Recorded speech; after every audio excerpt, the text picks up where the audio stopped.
So I'm going to talk to you today about linguistics. And Lori will also talk to you about linguistics, but she'll talk to you about a specific aspect of linguistics called syntax. And I will talk to you about other stuff in linguistics, particularly the stuff related to sound and the structure of words. And that's what we'll do an exercise on.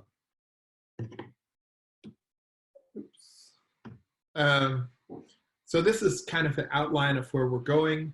We'll have an introduction where we'll talk briefly about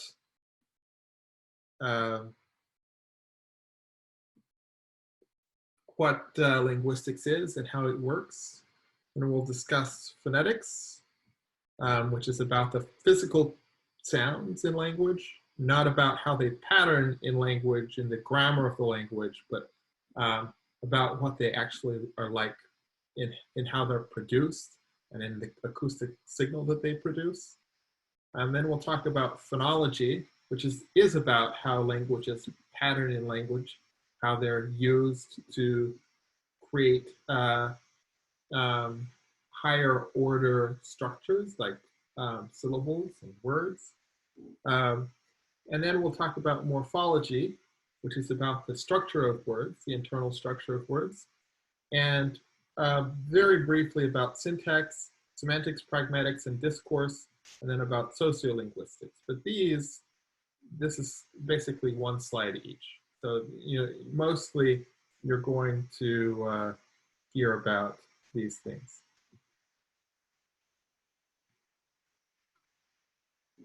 So people sometimes look at language and they think it's sort of random. Have you ever felt this way? So people will point out things like, you park in a driveway and drive on a parkway. Therefore, language is completely unpredictable. But language actually has a rich and largely predictable structure. And it's a structure that native speakers of a language are typically not aware of. You often become aware of it if you're studying a language as a second language, but when you grow up speaking a language, you often are unaware of all of these patterns. They just come naturally to you. You don't think about them. It's automatic. And you're often not aware that they're even there. But this structure can be investigated scientifically. And the scientific study of this kind of structure is called linguistics. It's allied to a bunch of other fields or adjacent subfields in a bunch of other fields like computer science, neuroscience, cognitive science, psychology, and sociology. So it's kind of at the center of all of these different fields that can relate in one way or another to language and how it works. So how is language structured? Well, that's a complicated question, but here are some brief answers. Language is structured at different levels, what linguists call levels of representation. So a sentence consists of a sequence of sounds, a sequence of meaningful word pieces, morphemes, a sequence of words, and a sequence of phrases. So at each of these different levels, it has structure. And except for phonemes, the units of sound, phonological units of sound, all of these units are accompanied by a meaning representation or a semantic representation. And in apparently all languages, there is a small finite number of phonemes. And by small, I mean less than 100, usually about 20 to 50 phonemes per language. And these combine to produce an almost unlimited number of morphemes, these meaningful pieces of which words are made, and words. And those can combine to form an infinite set of sentences. So this is true across languages. One thing that you should know about linguists is their prejudice. And one of their prejudices is often against language in its written form. Linguists are very interested in how people talk, how they speak to one another, And they tend to privilege this over written language, not because written language is not a real linguistic phenomenon, but because this is the prejudice that many linguists have grown up with or been trained with. But written language is important.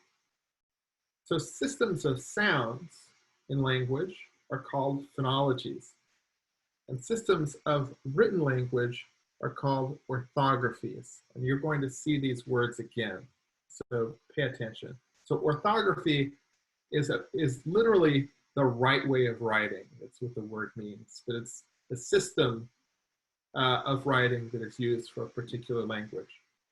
So some of my work actually involves bridging the gap between these two levels of representation. Here are some of the levels of representation from most abstract to most concrete. At the bottom, we have phonetics, physical sounds. You can't get more concrete than that. Above that, you have phonology, and really orthography as well.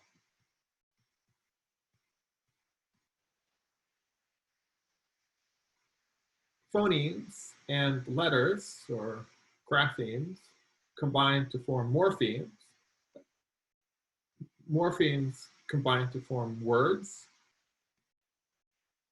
Words combine to form sentences, phrases and sentences of the level of syntax. Sentences have meaning. And so another level of representation, this is an oversimplification, placing them in a hierarchy like this, because it's not exactly that you combine sentences to get meanings, like you combine words to get phrases. But semantics is a more abstract level of representation, and every sentence also has a semantic representation. But at a higher level, you have discourse. And discourse is about the relationships that exist between sentences, above the level of sentences. And so each of these is a level of representation. And as I mentioned, in this talk, we're going to talk mostly about these three levels of representation.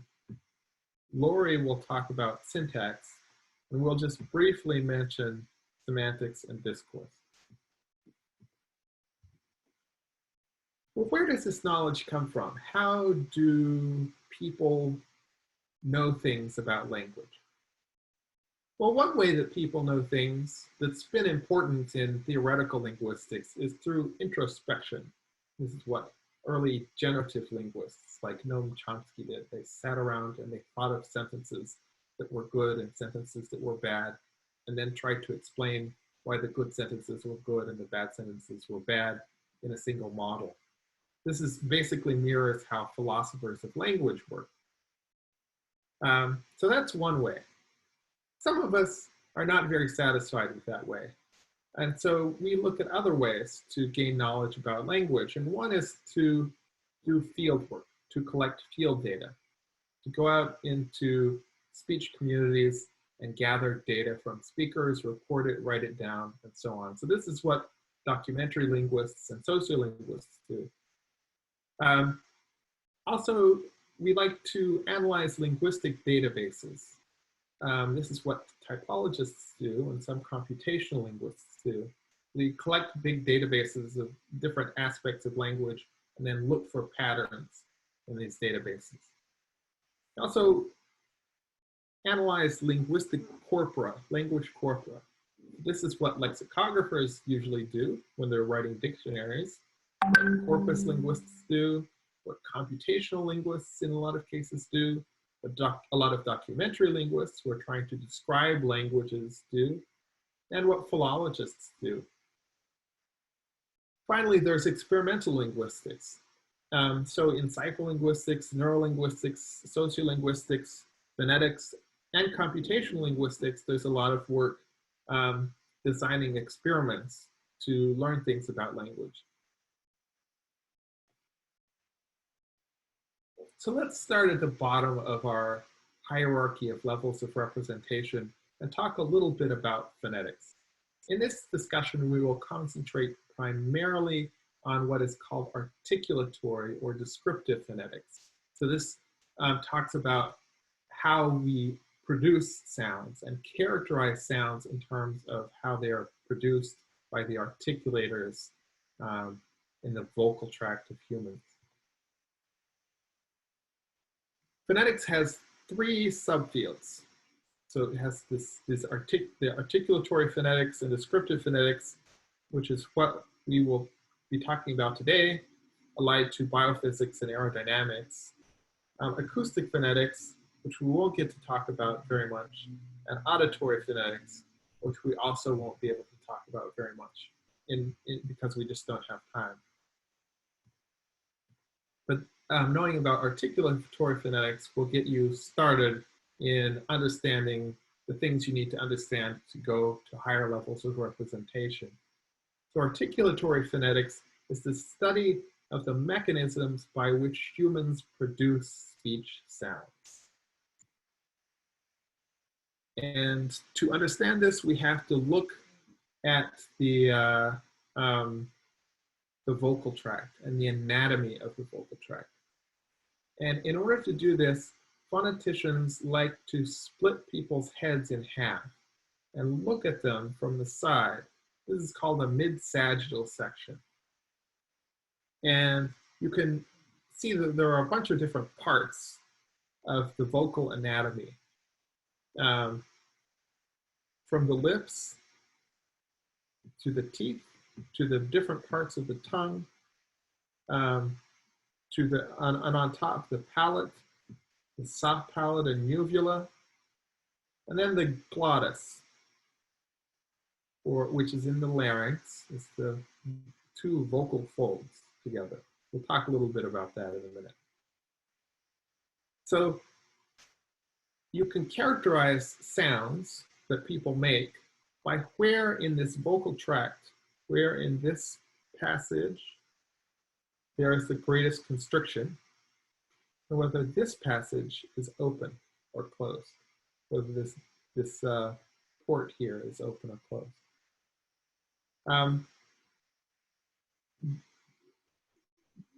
So talking about where the greatest constriction is located is called place of articulation. And the way in which this constriction is made is called manner of articulation. Finally, the state of the glottis when the sound is made is the laryngeal properties of the sound, or voicing, sometimes called. So for vowels, this is quite simple. We can talk about vowels mostly in terms of two dimensions, backness and height. And you can think of backness as how far advanced the back of the tongue is within the mouth. So if you move it more forward, then you get things like beat and bat. You can feel where your tongue is when you say beat and bat. And contrast beat with boot. So in both cases, your tongue is relatively close to the roof of your mouth. But if you say boot, then your tongue is retracted somewhat. And if you say beat, then your tongue is somewhat advanced. So this retraction versus advancement is what we call backness. And how close the tongue is to the roof of the mouth is what we call height. Now there's a third dimension, which is rounding. So if you say beat and boot, then the difference is not just that your beat is in front and boot is in back, but that your lips are rounded when you say boot, and they're not rounded when you say beat. So this is place of articulation for vowels. Skip that. So for consonants, it's much more complicated. There are a lot of different places where you can make constrictions for consonants. And there are a lot of different ways of making consonants.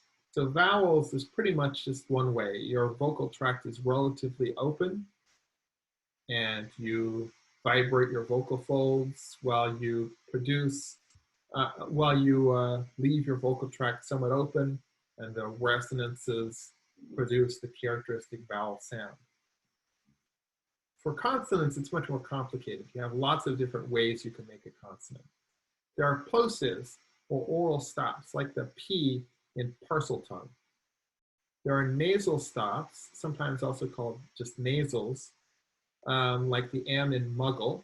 These are made with a complete constriction of the vocal tract, except that the nose is open. That port back here is open.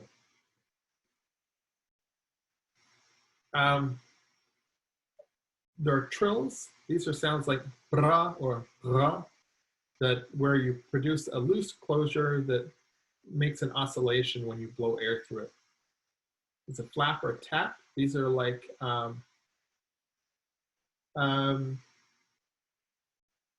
they're like a really short plosive. A fricative is a sound that's made with a tight constriction so that you produce turbulence when air is blown through it, like the S in slither. A lateral fricative is a special type of fricative where the opening is on one or both sides of the tongue. So it, in the Welsh name Lloyd, it's actually pronounced llwyd, llwyd, with lateral fricative as the first sound. That's what's represented by the two L's. There are approximates. These are characterized by a loose constriction. It includes glides like W and other sounds like the R in raven. And then there are lateral approximates. These are special approximates like the lateral fricatives where you're open on one or both sides. So like the L in leprechaun. So who here, when you say leprechaun and make that first sound, who here can feel an opening on both sides of their tongue? Leprechaun, at the back. So the front, the tip of the tongue should be touching the roof of the mouth.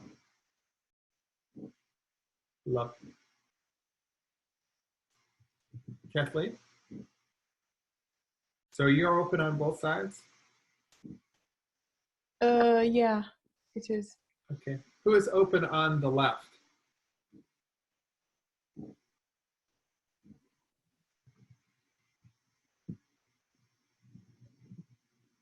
Who is open on the right?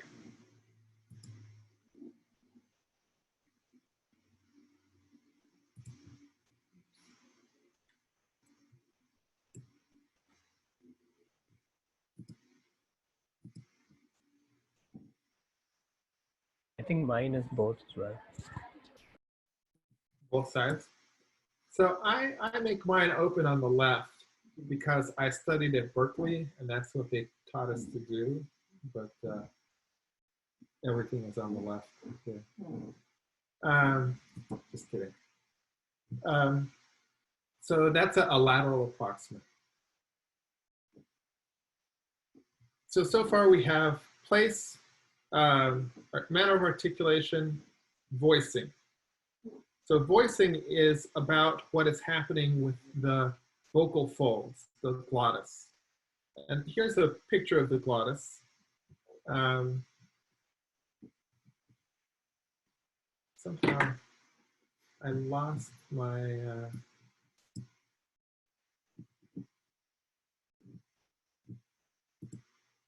there we go.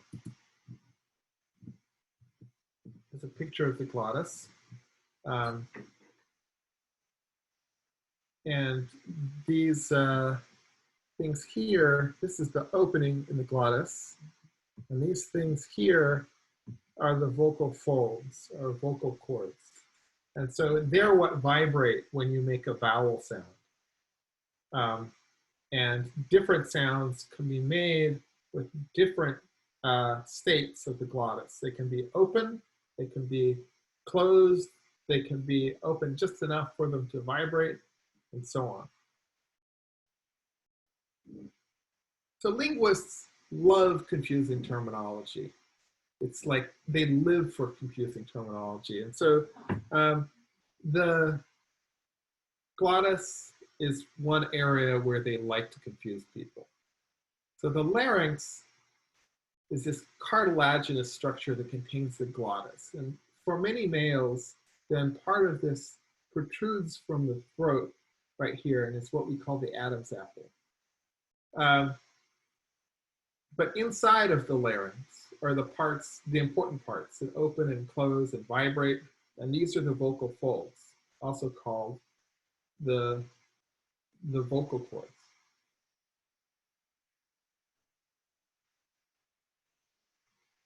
So we have these ways of characterizing each sound.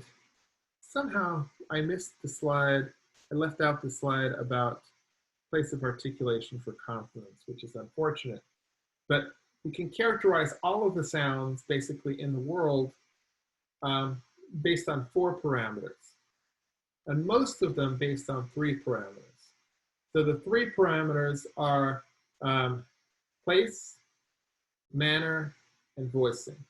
And then the 4th is airstream mechanism, because there are some languages that use different ways other than just pushing air out with the lungs to get the air moving in order to make a sound. But because you have these parameters, then you have you define a space of different sounds. And you can do this exhaustively. And then you can provide a symbol for each of these cells in this space. And this is what the International Phonetic Alphabet does. It gives us a symbol for each possible sound in the world's languages. And it's very useful. It's not perfect, but it's a very useful system. So here are most of the consonants in the IPA. And here are all of the vowels.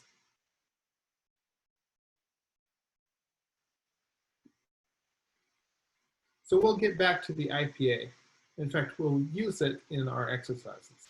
So, so what you should know about it is that each of the symbols in the IPA has exactly 1 sound. And for each sound that you can make, there's exactly 1 way of writing it in IPA. So it's unambiguous for the most part.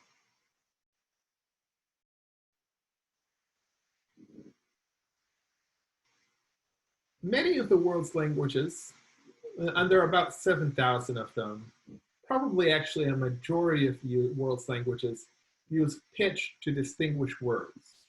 This is called tone. So who here speaks a tone language? I do. You do, yes.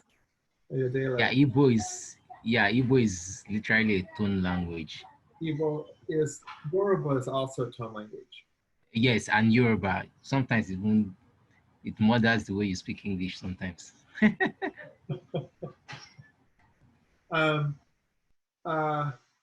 Bukusu, and in fact, Alpha languages are also tone languages. A few languages of India actually are languages too. What? I didn't know that. I was just saying I didn't know that. Oh, okay. Yeah, that's true. So they use pitch to distinguish words. And all languages actually use pitch in some way. So even English uses pitch in some way. Along with duration and intensity, we call this intonation. And this is different from tone, which is using pitch to distinguish words. So phonetically, these are the same thing, tone and intonation for the most part. But phonologically, tone is a special different thing. Special, if you can call it special, when most languages in the world are tonal. And phonetically, there's just one way of controlling pitch, and that's by varying the tension on the vocal folds.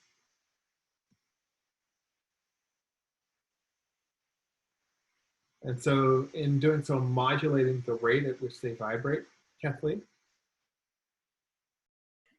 Would it be correct to say that tonal languages then, when it comes to writing, have accents or diacritics?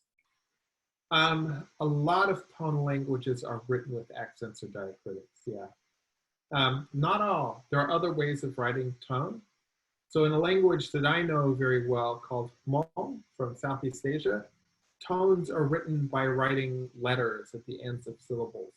So the word Hmong has a high tone, and it's written H-M-O-O-B. And the B at the end is not pronounced as a buzz sound, but rather indicates that the syllable that it comes at the end of has a high tone. So a lot of African languages, though, are written with diacritics for tones.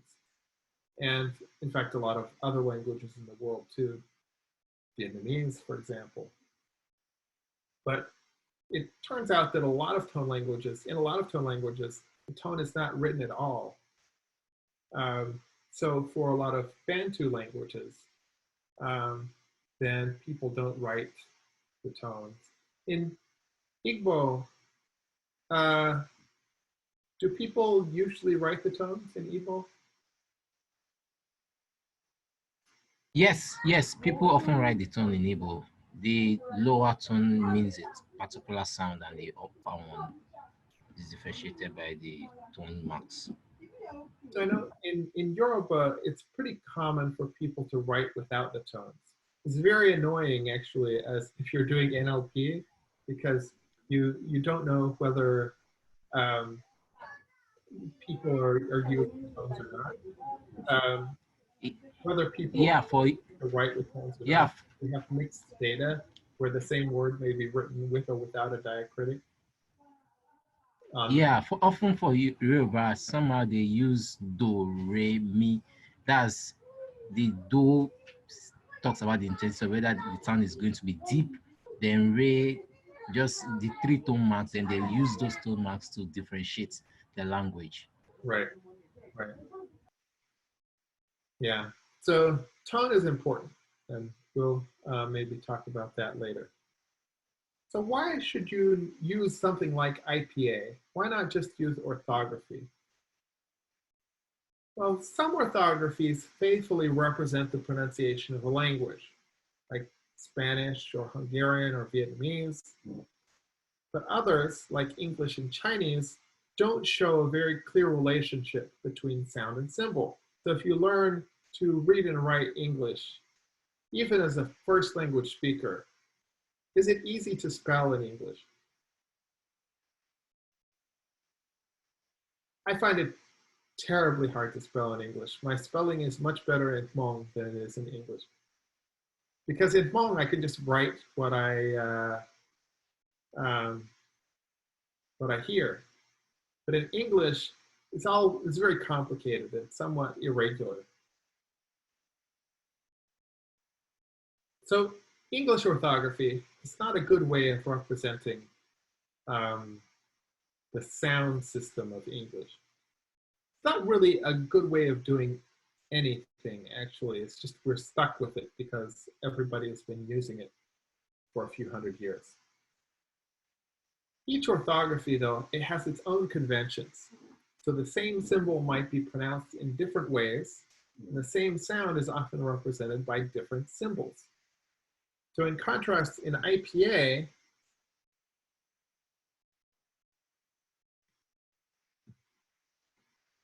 there's a near perfect mapping between sound and symbol. And that's why linguists like to use it. How do you get IPA? Well, one way is just to do it manually, to transcribe in IPA, whatever you're dealing with. But sometimes you want to get IPA from digital text. You've got text in an orthography, you want to convert it to IPA.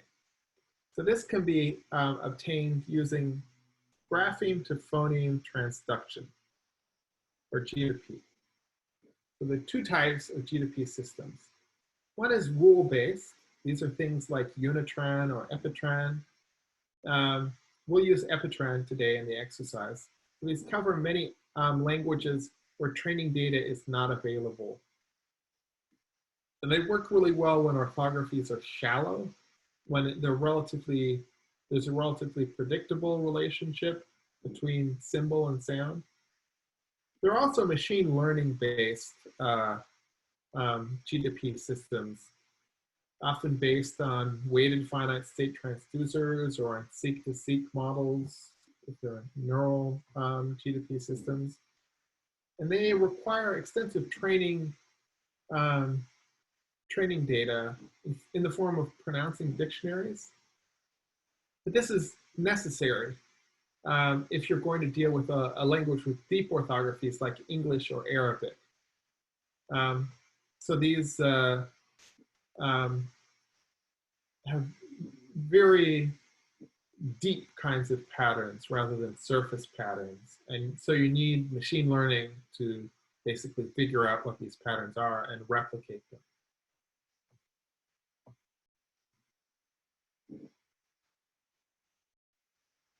So what is IPA good for? Well, in linguistics, it's good for documenting languages, for annotating speech data for analysis, providing a universal reference point for comparison of sounds within and between languages, and also characterizing disordered speech or speech development, language development.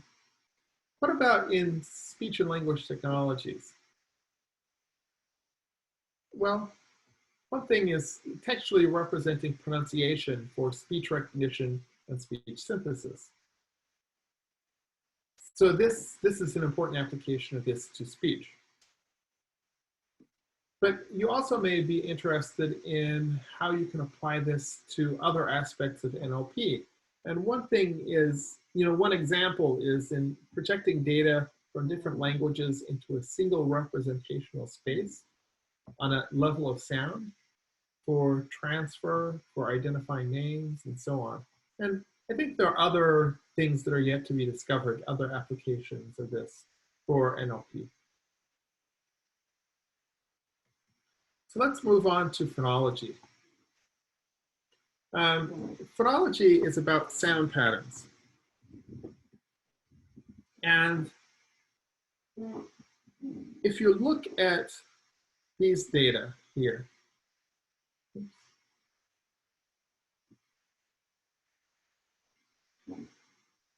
you know that you conceivable, illegal, and irregular.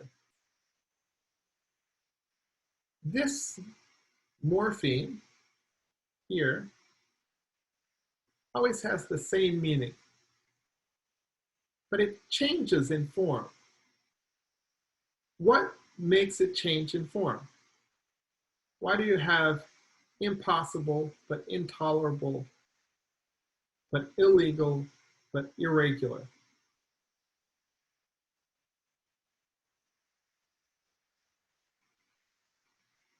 So you have in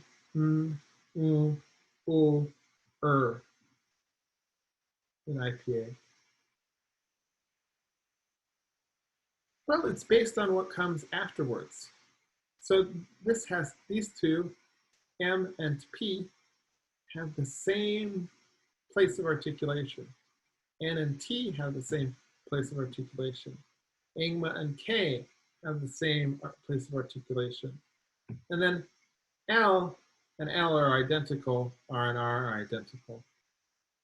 So there's a predictable pattern about how this morpheme is pronounced. You can predict how it's pronounced based on what comes afterwards, based on the sounds of what comes afterwards. And this is the fundamental idea of alternation in phonology, a central idea in phonology.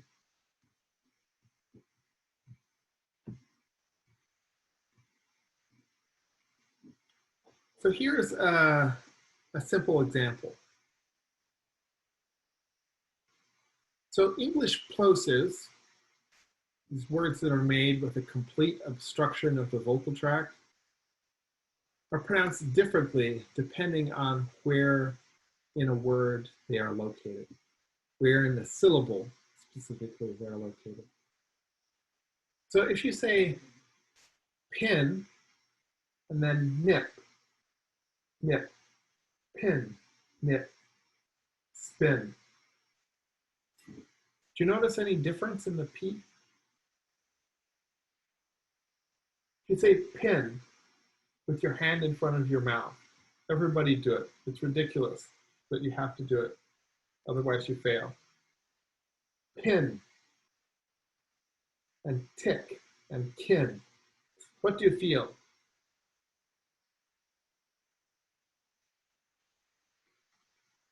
Feel a puff of air, right? If you say nip and kit and kit nick, you may feel a puff of air, but it's much smaller. And you may not feel a puff of air at all.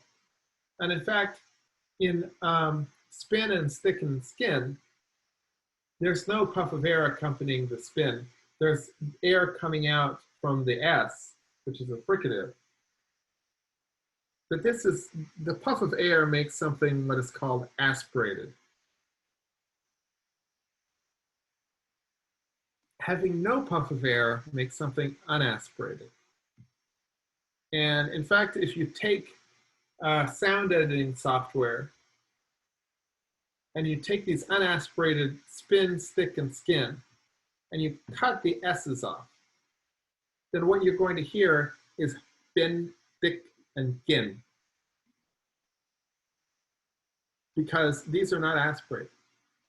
And you're expecting, as an English speaker, that voiceless sounds, like P, T, and K, voiceless plosives, are aspirated at the beginning of a word.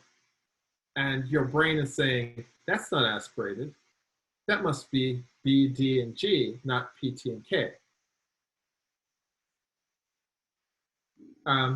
So this is an example of what is called allophony. So we think of all of these P's. Let's see. Oops.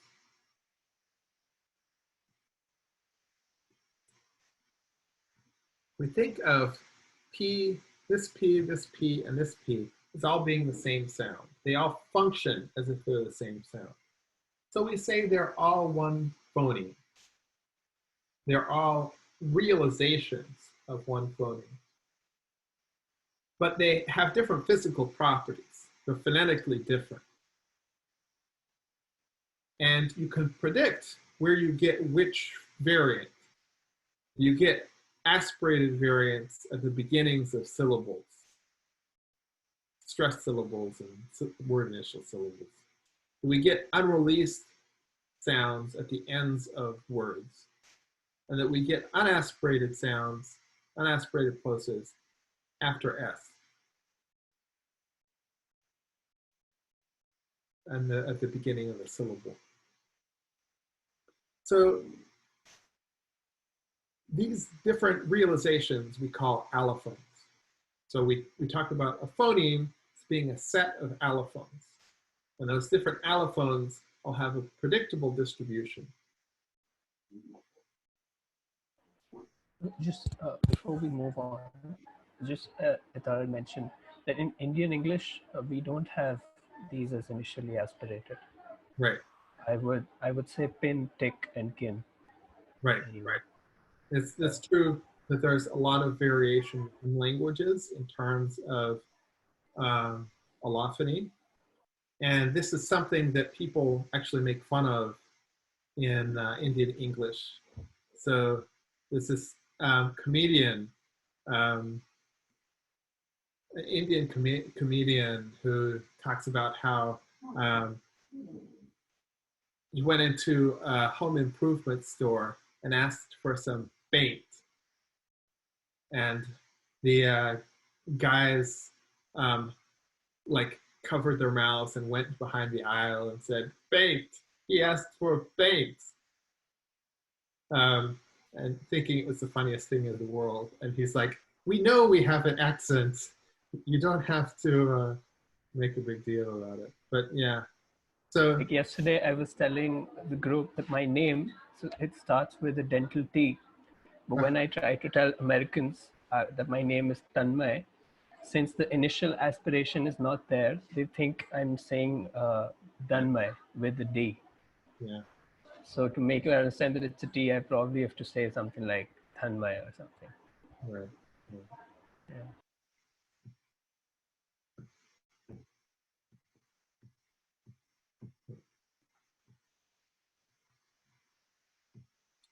I'm having trouble getting my slides to advance.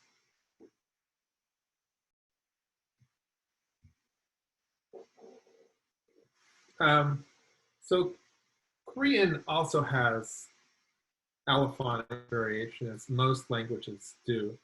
So if we look here at the L, the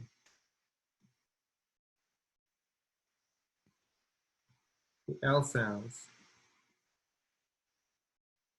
and the flap sounds were written with this thing that looks like an R.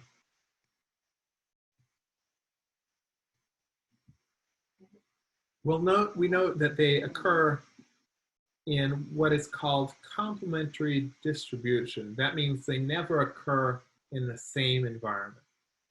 It's perfectly predictable when you can have L and when you can have the flap.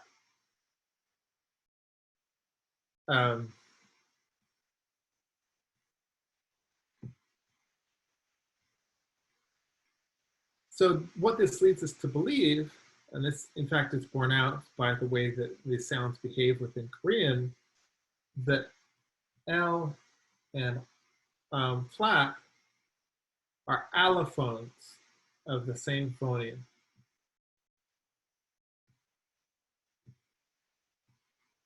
Because they, one thing that they could never do is make a contrast between two words. They could never, you could never take L and change it into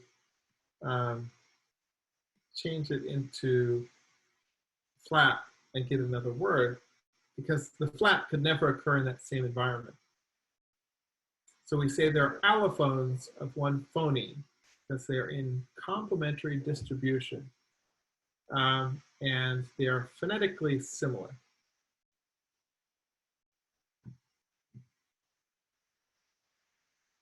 And phonemes are contrasting units of sound. So the idea of a phoneme is that you can take a phoneme and replace it with another phoneme and get a different morpheme or a different word. You can't do that with phones, with allophones. So how you establish this simplistically is by creating what we call T-charts. So taking L and looking at all of the environments in which L can occur, what can occur before it, what can occur after it. And here this octothorpe or hash mark means a word boundary, in this case, the end of a word. And we do the same thing with flap. And we can instantly see what the distribution of these two sounds are, and that they are complementary. So flap only occurs between vowels. This is a vowel sound. And this is a vowel sound too. L occurs everywhere else.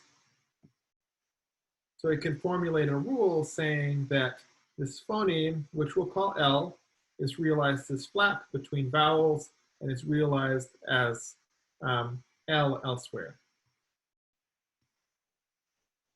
One thing that we've created is a database of phonemes and their allophones that can be used for applications like ASR, automatic speech recognition.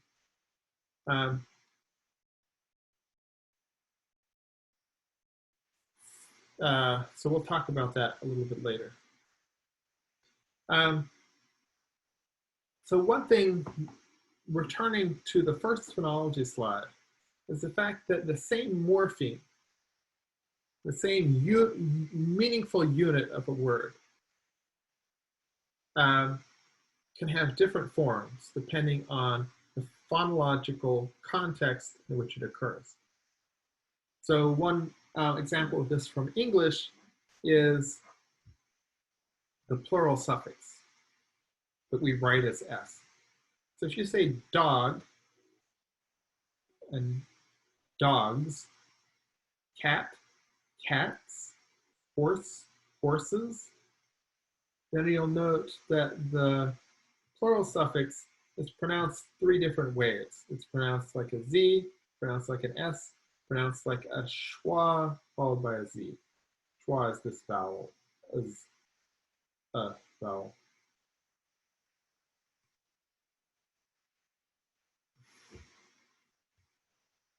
Interestingly, you see exactly the same pattern with the third person singular non-past S, or thing that we write as S in verbs. So like take and takes, give and gives, watch and watches. So we have S, Z, and U's.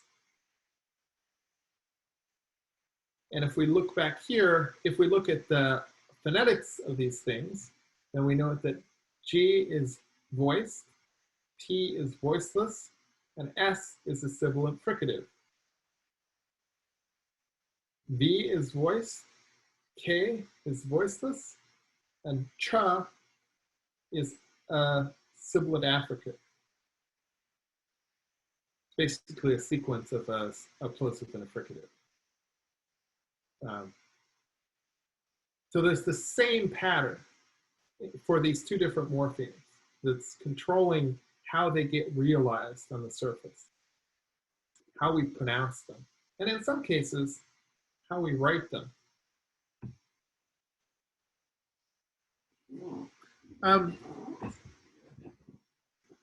So here is some data from Maori, a language of New Zealand. And if you look at this, you can see that if you divide these words up into morphemes, you can see that ia must mean passive and anga must mean gerund.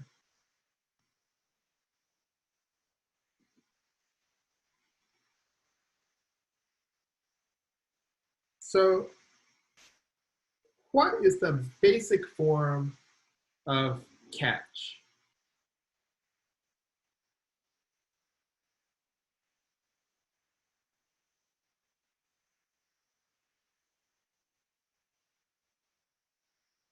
We have two different forms that we see, hopu and hopuk.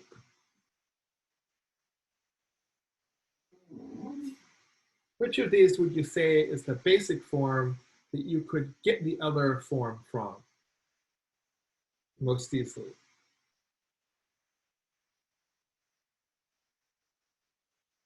Kathleen?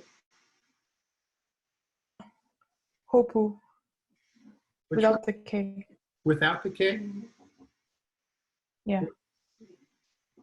Let's look at the others. So we've got aru, aru, tohu, tohu, matu, matua.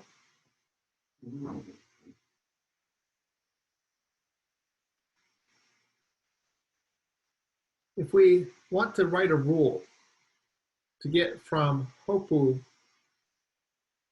to hopukia, what do we have to do? From hopu to hopuk. Or for that matter, from aru, aru to aru. To add a letter, the K or the M will be N will be R.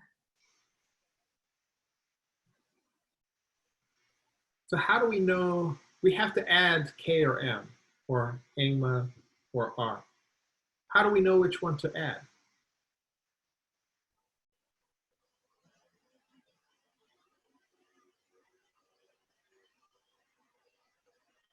Okay, so then if we're making a rule, it seems easier to say Let's take the hopuk with the K or the arum with the M, and then take away the last letter. Now we delete the final consonant. We delete a final consonant. And since in the passive or the gerund, those suffixes don't have final consonants, and nothing gets deleted, but in the active, then we delete that final consonant. So this illustrates how phonologists reason. So you want the simplest explanation and the simplest rules. And you believe that the simplest explanation is most likely to be the right one. And so when you're coming up with basic forms that you start with, you want the basic forms that give you the simplest set of rules, the simplest set of assumptions.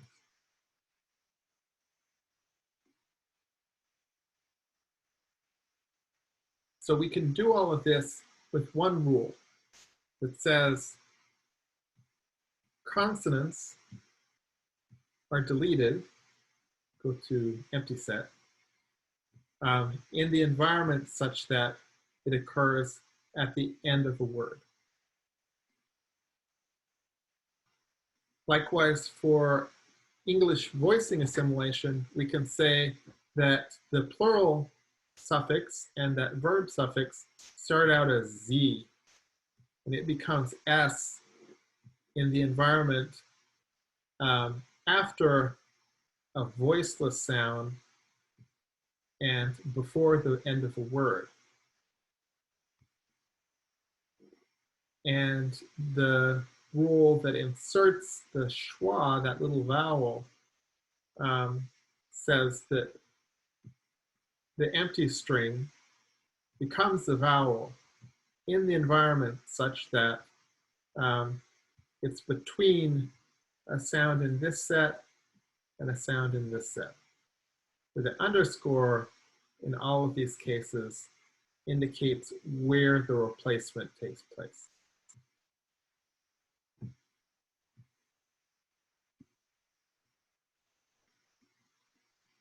And you can talk about how they're ordered. So voicing assimilation has to happen before epenthesis.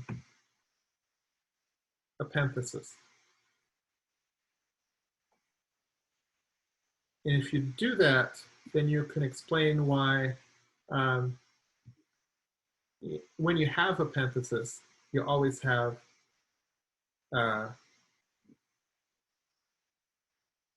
that's not right.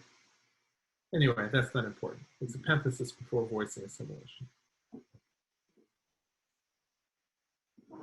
So one thing that is interesting about sounds and how they behave phonologically is they are not just equidistant from each other. They're not atomic symbols. They have features that make them up. So we can talk about the vowel E, for example, this vowel here, as being high, not low, not back, and not round. And it differs from Ü, is like in German, Ü with an umlaut, or French U, as being just the same, differing only in that it is plus round.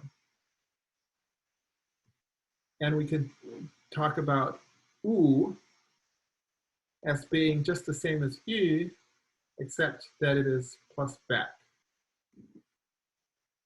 It is that feature back is active. So we can talk about vowels in terms of 4 features, and this describes all the vowels.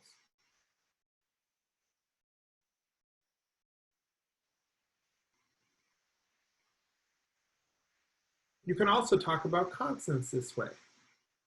So given a relatively small number of features, more than this, but not much more than this, you can talk about all of the places of articulation for consonants. And you can talk about the fact that sounds like P with the same place of articulation as P, which are called bilabials, tend to pattern together. They tend to do the same things to surrounding sounds.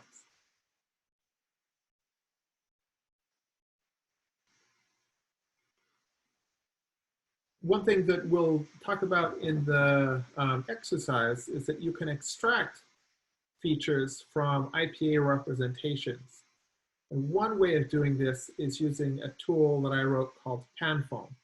It's for ontology and Python library for dealing with phonological feature representations. You can get it here, or you can just do pip install Panphone.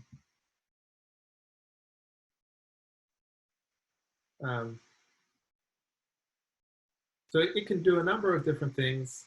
What we'll use it for is to compute edit distance between feature representations. We'll use that to find a name in a list. So why is this valuable to people doing NLP? Well, for one thing, you note that across languages, the same name often has a very similar pronunciation. People don't usually translate names, they just adapt them to their language. What's called loanword accommodation. So, for example, the name of the Chinese province Xinjiang is pronounced Xinjiang in English, Xinjiang in Chinese, Xinjiang in Uyghur, Xinjiang in Uzbek, Xinjiang in Turkish, and Shangjiang in Kazakh. So here we have the IPA, here we have the orthography, and here we have the IPA. And you notice the orthography is not the same at all. I mean, completely different orthographies in a lot of cases. But the IPA is kind of similar. But if you take each of these segments, each of these sounds, and you break them down into vectors of those features, then they become much more similar. Because, for example, this sound, the sound, called engma, and the n sound differ from one another only by a couple of features out of like 20 to 30.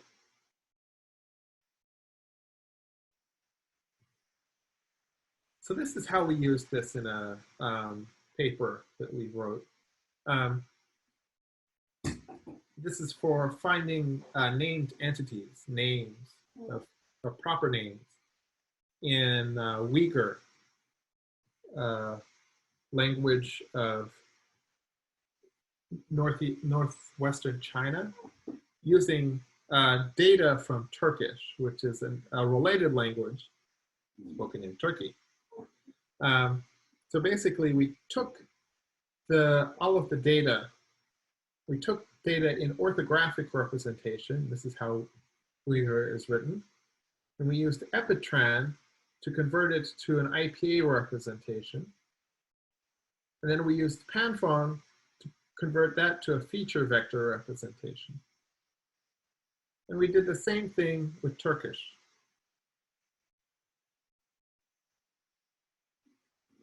And so we could project both of these languages into a shared space, and suddenly things that were different before were much more similar.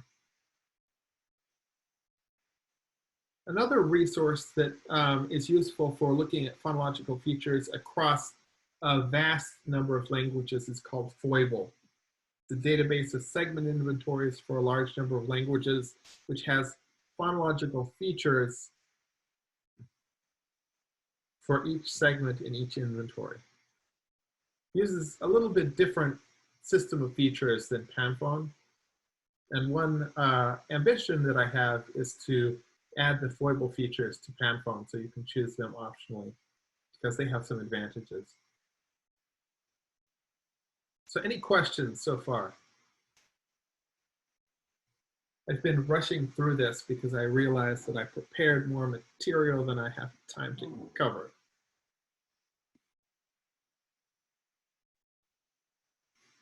So let's talk about morphology. Let's talk about signs. So in linguistics, there's an idea of a sign. This was developed by the Swiss linguist Ferdinand de Saussure. And a sign is a pairing of form, in this case, the sound tree, and meaning, the concept of a tree.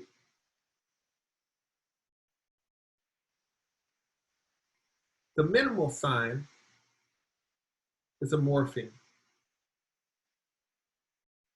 In order to understand morphemes and what they do, it's important to understand three other concepts. One is listing. So a listing is something that in language that you have to memorize, that you have to put in a list somewhere in your dictionary. So words that are not predictable from their parts are listings, but so are idioms, and so are constructions. So lexemes are, in a way, a kind of listing, though not exactly. Lexeme is like a dictionary word. So you don't have a separate word in a separate dictionary item for sing, sang, and sung, right? You have one dictionary item, sing, to sing, and then you have these different inflected forms of that one word. That kind of word in that sense, is a lexeme.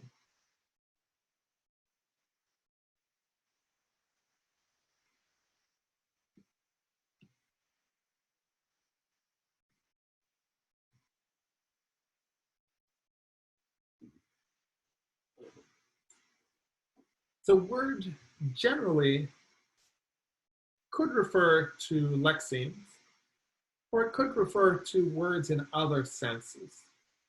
This is an overloaded term. But often we will treat a single orthographic form as a word. You know, if you spell it a particular way and it has white space on either side, then it's a word. So let's look at some examples of structure in words. Things that you can do to words to make new words or new lexemes. So in this case, we're making new words, new forms of lexemes. And how are we doing it? So you start off with a stem. This is in Tagalog, language of the Philippines, basis of the official language. What are you doing to the stem in these cases to make the singular?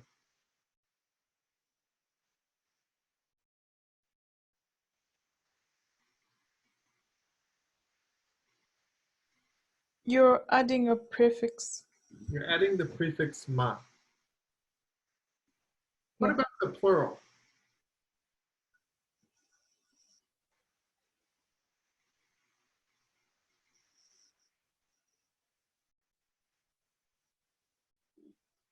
The prefix ma and the prefix that is like the beginning of the word, the stem.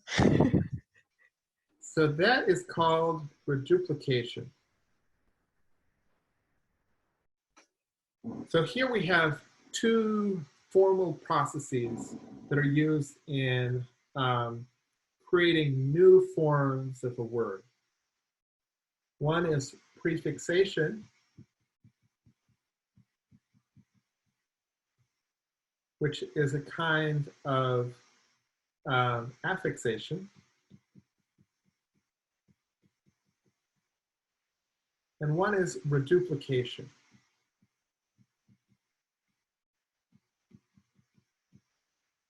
Reduplication is not so common in English, but it's very common across languages of the world. In fact, Bukusu has reduplication. I think Igbo has reduplication. I think Yoruba also has reduplication. So Tagalog definitely has reduplication.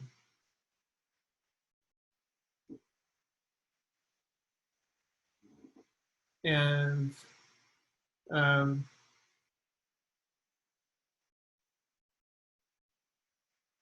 let's look at this other data from Tagalog, where we're forming new forms of the same word using different formal processes.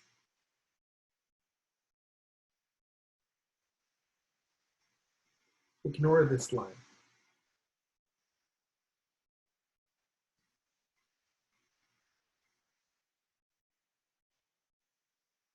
How are we forming the perfective? This one, the perfective from the stem.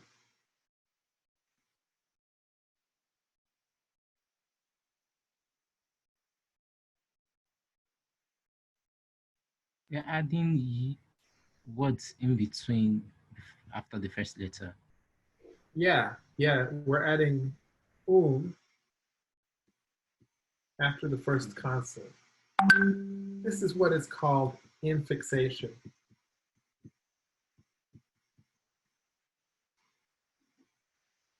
What about the contemplative? Means I'm thinking about doing this, thinking about eating or writing or speaking. Reduplicating the first. So that's reduplication.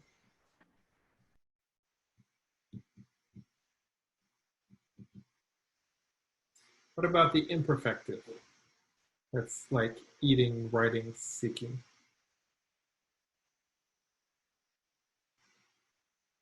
Looks like it's both. Yeah, it's both. What order?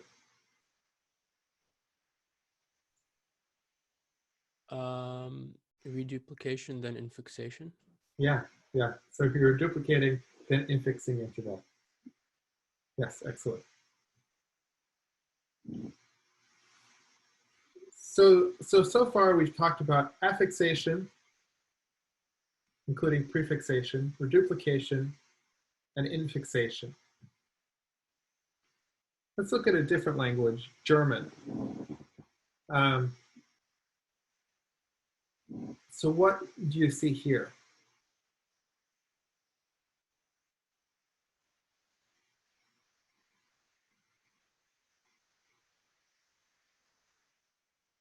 What is the root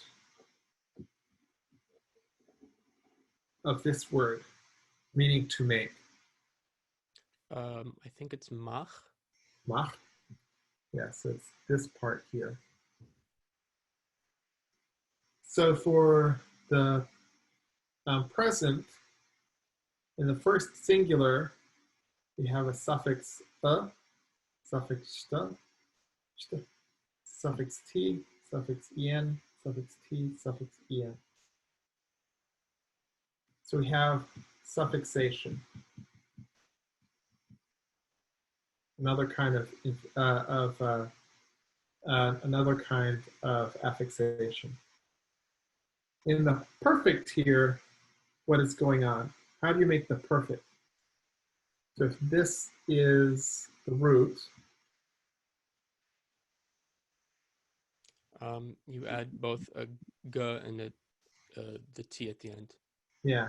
So this is what is called circumfixation. Kind of affixation where you add the affix around the thing that you're affixing to.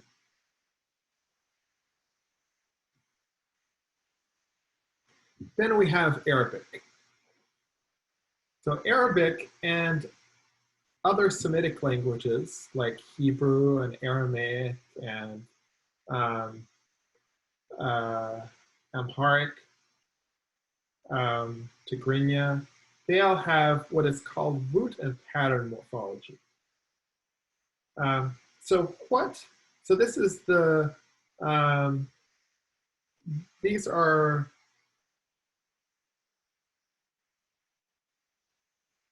different lexemes that share a common root. So each of these is a lexeme. And they share a common root. Can anybody tell me what the root is? Meaning they're relating to writing. The root is KTB. Yeah, the root is KTB. And you're getting all of these from KTB. Well, what are you doing to that root to derive the different lexemes and the different forms of the lexeme?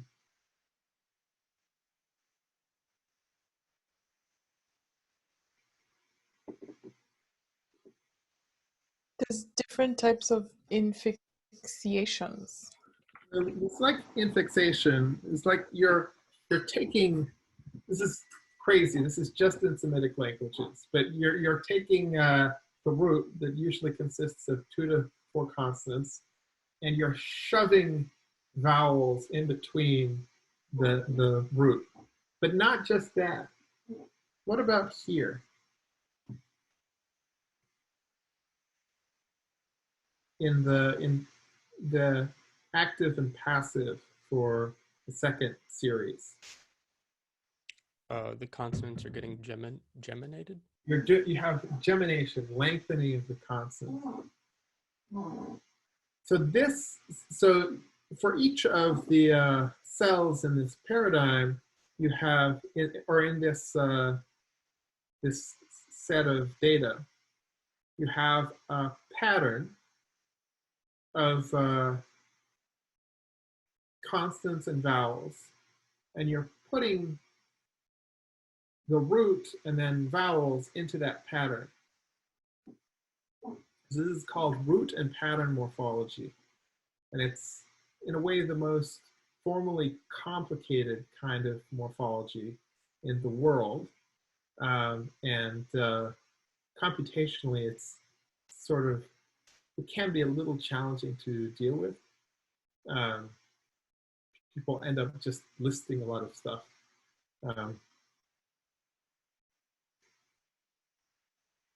So finally, there are languages that have relatively uncomplicated morphologies, like Mandarin. So Mandarin and other kinds of Chinese have a little bit of suffixation.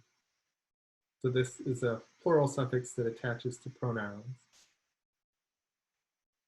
And then it has compounding. Compounding is very common in English, very common in German, where you take 2 stems and you stick them together to make a bigger stem or word.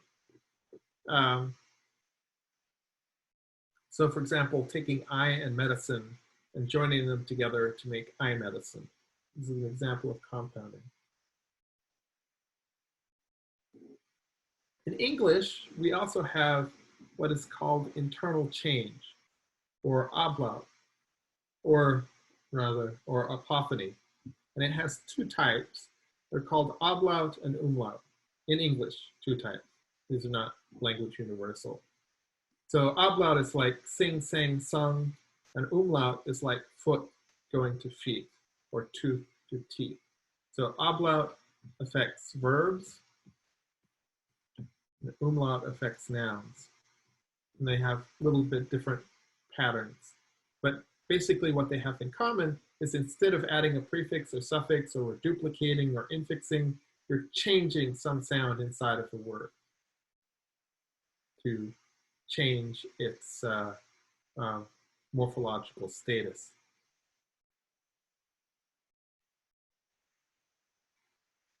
So now it's important that we talk about what morphology does. So far we've just been talking about the things we can do to a word to get a different word or a different form of a word. Derivational morphology is one kind of morphology in terms of function.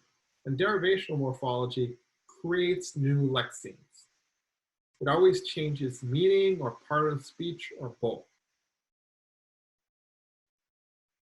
So here are some examples of derivation. Adding ER to Pittsburgh to get Pittsburgher, or re to surface to get resurface, blackish, dovish, acquittal, efficiently. Derivation is to be contrasted with inflection. Inflectional morphology does not create new lexemes. Instead, it adds information based on the syntactic context in which a word occurs. So here's some examples of kinds of inflectional information. Case, which tells you what role in a what syntactic role a word is playing. Number, plural, singular, in some cases dual, and pockle, and so on. Inclusivity, whether the speaker, whether the hearer is included or not in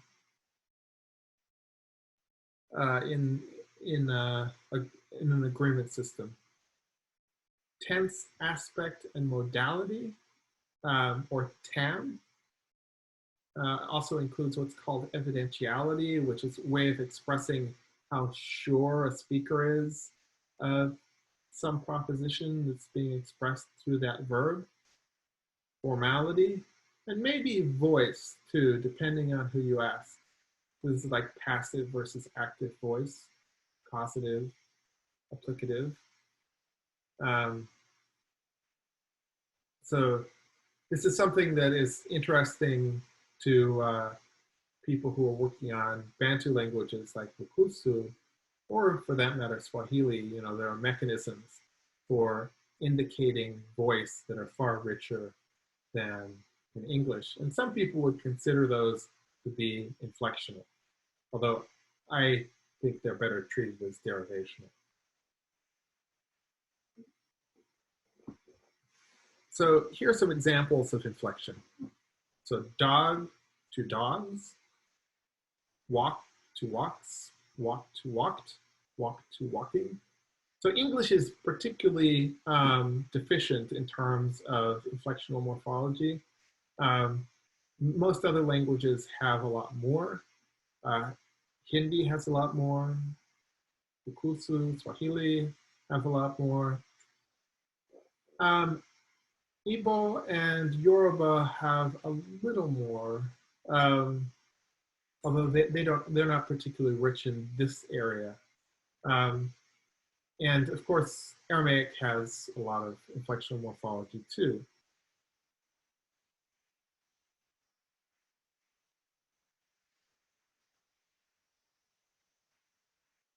Yeah. So we can talk about also different kinds of languages. One kind of language shows lots of information into little chunks, into single suffixes. So Latin, for example, has had a single suffix that meant singular and accusative, and a different one for plural and accusative, and for genitive and singular and genitive and accusative. These languages are called sometimes called flexional languages, and sometimes called, now the word is slipping my mind. I like the term flexional though. There are isolating languages. These are languages that don't really have much morphology at all, like Chinese. Fusional, thank you. Latin is a fusional language.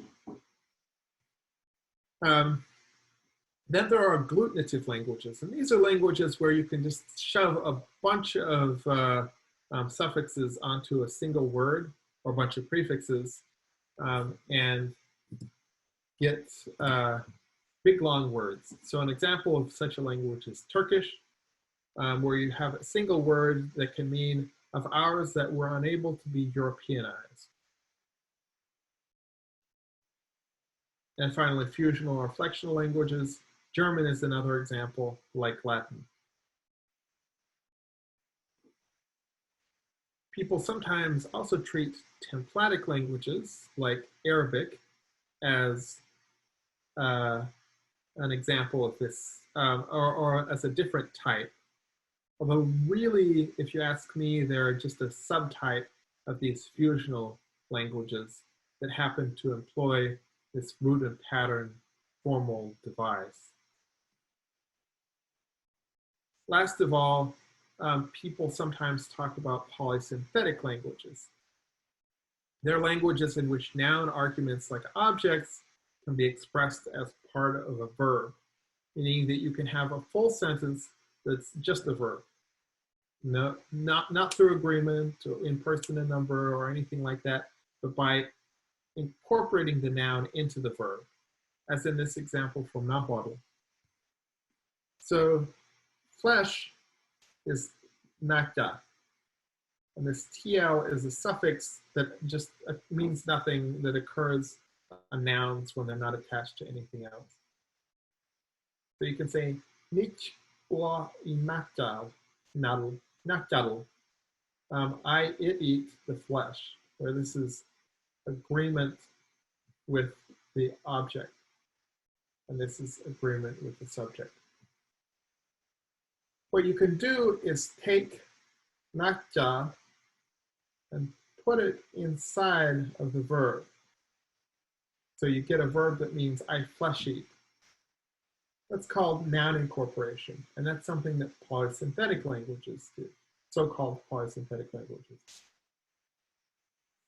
Well, this set of categories that we've just gone over is sort of a confusing one, because we're conflating two different dimensions, and we're not making clear what we're doing.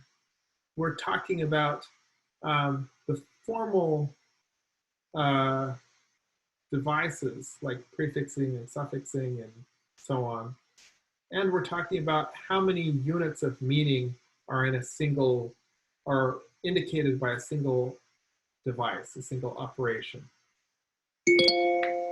So a linguist named Sapir came up with a different way of characterizing languages along two dimensions: degree of synthesis, how many properties are there per word, and degree of fusion, how many properties are there per operation.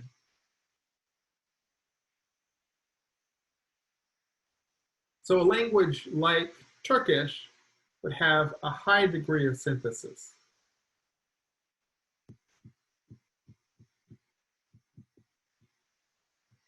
And a language like English would have a lower degree of synthesis. And a language like Chinese would have a very low degree of synthesis. But in degree of fusion, a language like Latin would have a high degree of fusion. English would have a medium degree of fusion, and Turkish has both basically no fusion. So you have a two-dimensional space, and you can characterize each dimension quantitatively, and you can plot languages within that space. In a way, it's more informative than these categories like fusional or agglutinative or templatic. Any questions about that?